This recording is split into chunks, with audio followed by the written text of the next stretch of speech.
Yeah, I think we're in. Haven't done a short video on coins. Been doing live stream, but I want to explain this right now. When you get into the higher grades, you've got AU, about uncirculated, then you get uncirculated, and there is a fine line that will take your coin from uncirculated down to circulated. And the devil is in the details. You need to focus on the fine details.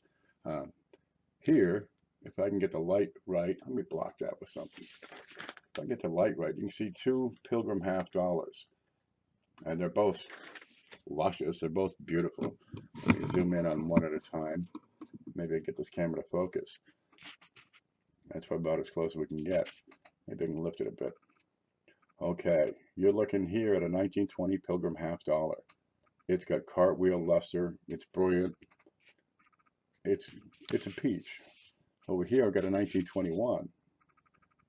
All right, the luster is even better. This baby is blast white. Right, you could burn ants with a reflection off of this. Okay, but we got to. Oh, I didn't put my gloves on here. We're going to put that under the scope and really take a look, because if you have some of these pricier coins, in uncirculated, sure, it's $150, but in about uncirculated, it's $75. That little bit of difference, well, it's a big chunk of change.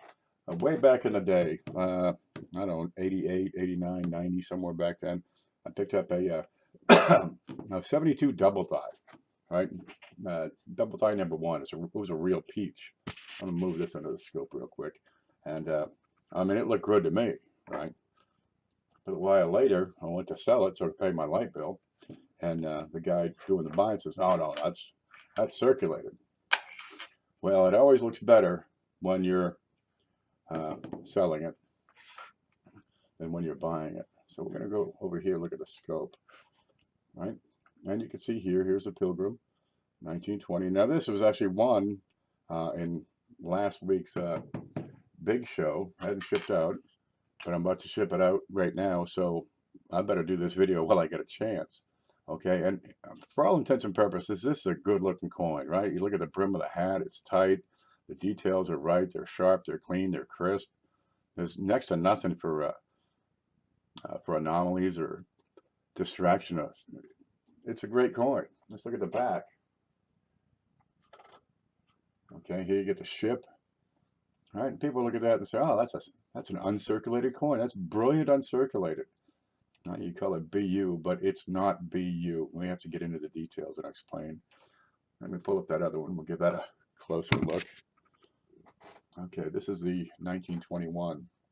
And again, it's without blemish.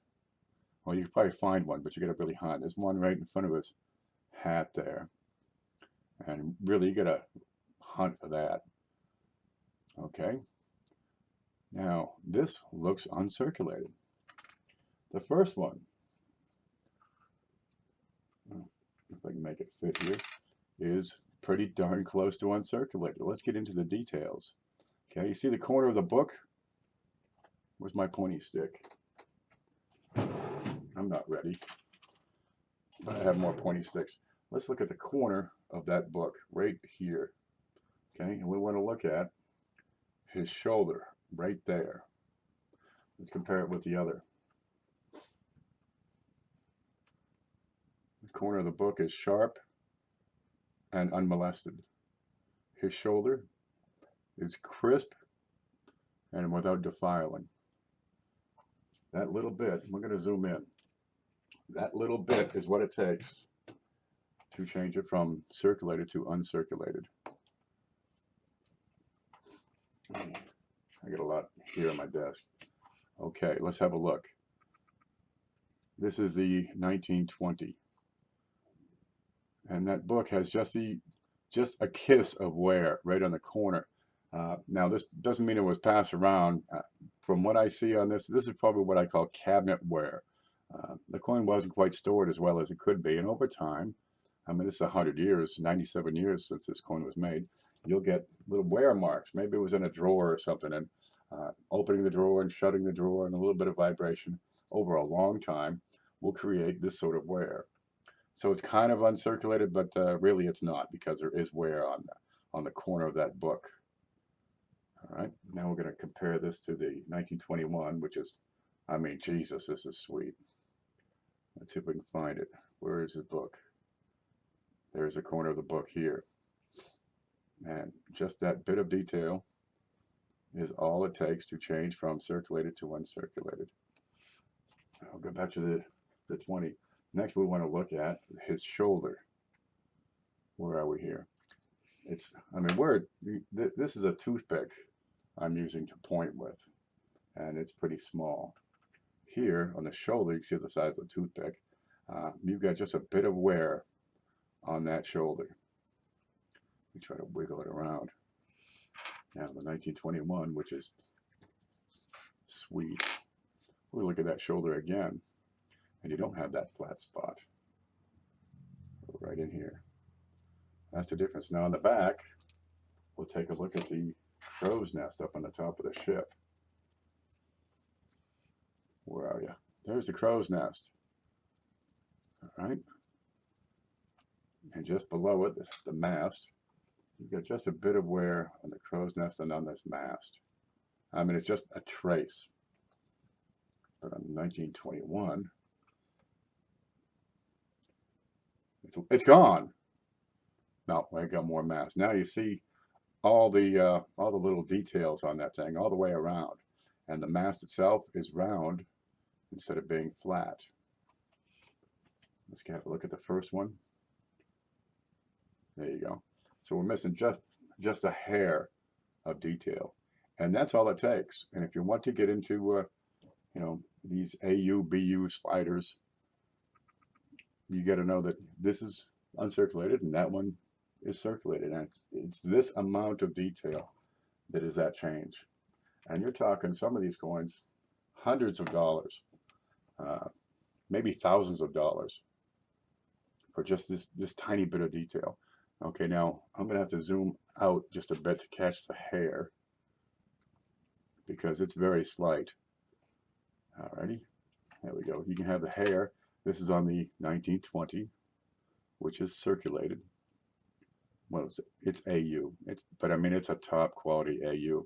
You're looking at the uppermost hair, the highest points of relief. Here, which is just below his ear. Is that his ear? It may be. This is William Brewster, by the way. He was a leader of the Pilgrim group. Right in here. Now let's look at the 21, which is upside down. And that hair, you're getting into the surface features, the texture of the surface. On this one, it is right and tight. It is as minted. Whereas on the other one, the 1920, it is just a bit touched. And that is the difference. That's all it makes. The devil's in the details. You want to get into AU, BU, know your stuff. This is a craft. And there, that's a good shot of the book. I'll put the other beside it here. Can I fit these on the same card? I need a bigger card. It'll fit 2 pennies, but it won't fit 2 halves. I'll make it work. There you go. There's the 1921. Right? See the corner of the book, the shoulder. And we'll go over here. See the corner of the book? It's just this little tiny bit. Just this little bit. And that's enough to do it. That's the difference between AU and BU. That's the difference between $75 and $175. Yep. So the 1921 here, it's a neat story. I was scoping around on eBay, looking at some half dollars. And, well, geez, I had pilgrims, of course. It's Thanksgiving season. And here's a guy, he's got his 1920 half dollar. I'm looking at it thinking, that's not 1920. That's a 1921. The 1921s, they mentioned far fewer. I mean, we're talking, what is it, 10,000 of the darn things?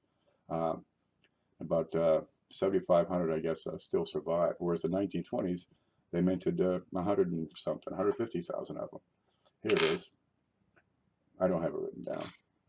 So the 1920, the guy didn't, you know, he didn't label his coin correctly, so he didn't get the bids. I made a bid and boom, here it is. Of course, it got in the mailbox, and the mailbox got hit by a truck, so it got dragged down the road, but the coin was well protected and stuff. But when you get into these uncirculated coins, the details are what matter. Things like wearing gloves, even if it's just fingertip gloves. There's cotton gloves, there's latex gloves, you know, there's, what do you got?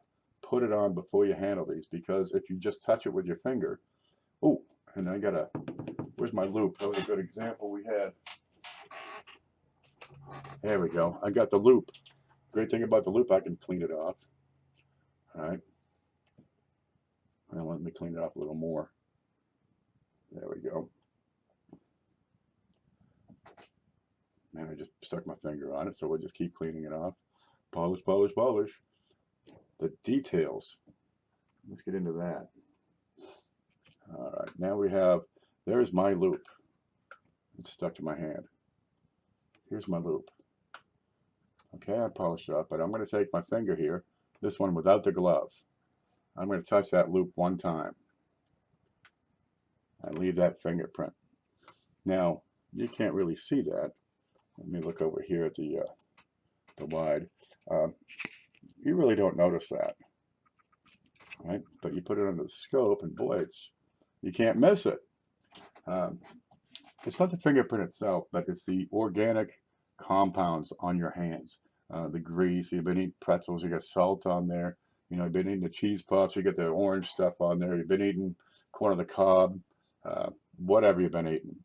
It's going to be on your fingers. You can wash your hands. Even still, you have the oils in your hands. Let me try the other side. Polish that off.